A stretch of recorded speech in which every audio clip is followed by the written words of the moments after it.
Ladies and gentlemen, welcome to Liverpool Latest. My name is Matt Mysholowsky, and I am pleased to bring you another episode of the show brought to you by FanArch. I'm going to be honest with you guys. Sit back, relax, grab a drink for this one because you might want to be inebriated for some of the things I talk about today, just a little bit. Let's get right to it, shall we? Wayne Rooney, he's now the next big name or former player of the sport to kind of touch on Liverpool's struggles on an episode of his latest of his show, the Wayne Rooney Show. He has a quote that I don't think is necessarily far off, and I'm going to get right to it.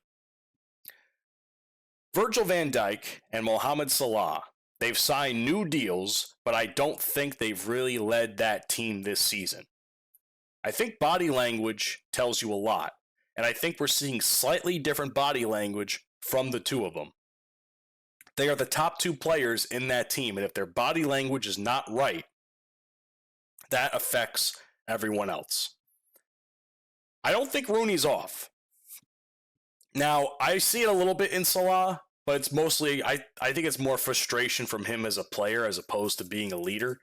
But Virgil, I definitely see what Rooney is talking about, because when you look at Virgil's demeanor throughout games, it's like a constant state of frustration. I don't think I've ever seen that man crack a smile in these last several weeks. Granted, there's no reason to, but it doesn't matter what position he's in. It's just like something about him just looks uncomfortable to me. And I can't help but feel that it's either because he's struggling or he's frustrated with his teammates because, he's supposed to be that leader and maybe they're not listening to him or whatever, or they're putting him and fellow defenders in bad situations that maybe they can't always defend properly.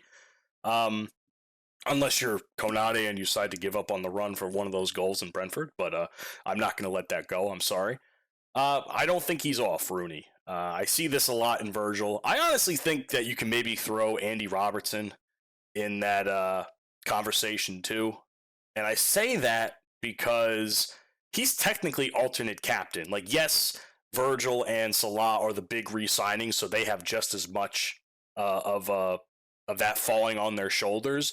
But I think Robertson being there as long as he has, he's kind of got to step in and be that leader too, to some degree. So I feel like, putting it all on Salah and Van Dijk is a little harsh, because I think there's other long-time players that have been there that need to also be locker room leaders as well. I'm not saying everybody's got to be the boss. I mean, at the end of the day, Slot's the boss, Verge is the captain, but I think there's got to be some other long-time players that got to step in and be like, hey, what's going on, guys? We're not doing this right. Speaking of dilemmas, another thing I'd like to talk about in regards to defense happens to be a gentleman by the name of Sepp Vandenberg, who was actually once one of our players and now, of course, plays for Brentford. Everything keeps tying back. I thought Kelleher and Henderson were the only two that were former players that were there. Seems Sepp Vandenberg is yet another name on that list to be amongst the one that beat us in that awful, awful loss. And here's kind of the deal with him. As I was reading a little bit into the backstory, he was talking to The Guardian. There's quite a few quotes about his history with Arne Slot. Apparently, Slot coached him a lot in his youth. And kind of like his decision in the offseason to leave. And it's kind of sad because he wanted to have a bigger spot on the team. And Slot kept reinforcing, positive reinforcement, like, hey, I mean, you're great. You're doing great. I don't know if we're going to start you, but you're definitely going to play. And I think over time, he had this feeling of like, I want to be the guy or one of the guys that the coaches go to or the managers go to. And unfortunately, he left and he's on that team. And apparently Slot was not one to want him to go. He was a very big proponent in not wanting Vandenberg to leave, and it seems like it was so.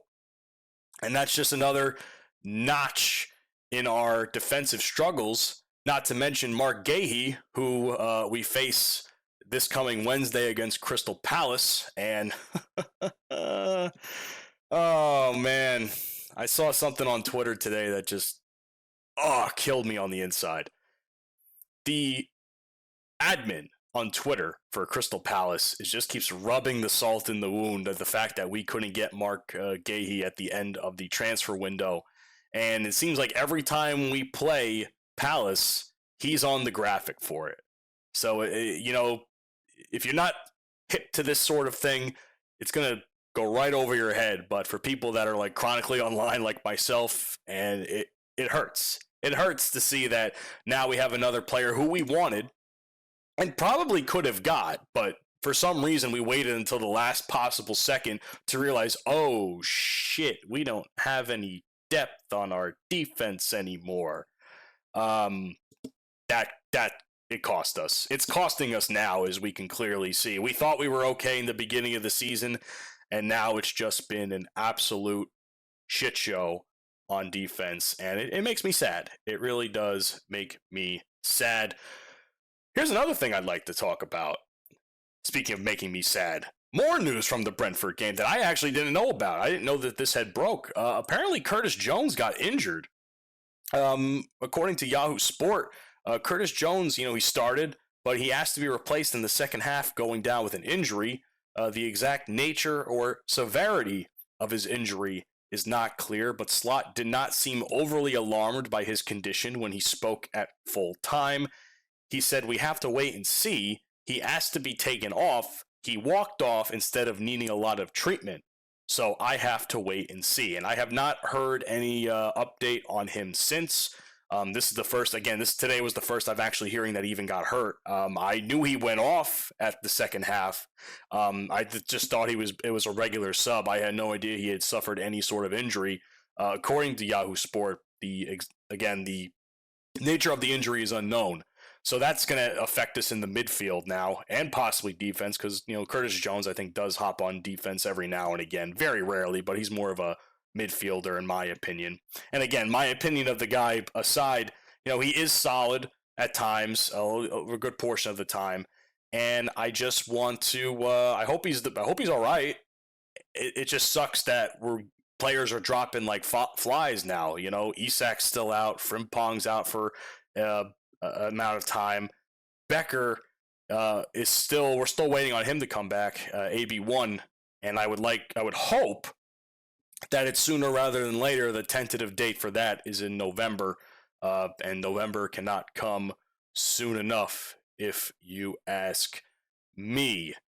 The final thing I'd like to talk about today is something that I actually wasn't too shocked about, because I kind of saw this coming, but it seems like Freddie Woodman, one of our backup goalkeepers, he's going to be taking the net against Crystal Palace for that Carabao Cup game on Wednesday. And Mamardashvili, he is out, actually. So I'm not going to lie. I mean, he hasn't been all that impressive to me to begin with. I mean, when you step into the overarching shadow of Alisson Becker on this team, people have a lot of expectation for you, and it's not fair to him, but at the same time, I think he's made a lot of mistakes in net, and I hope Freddie Woodman is better.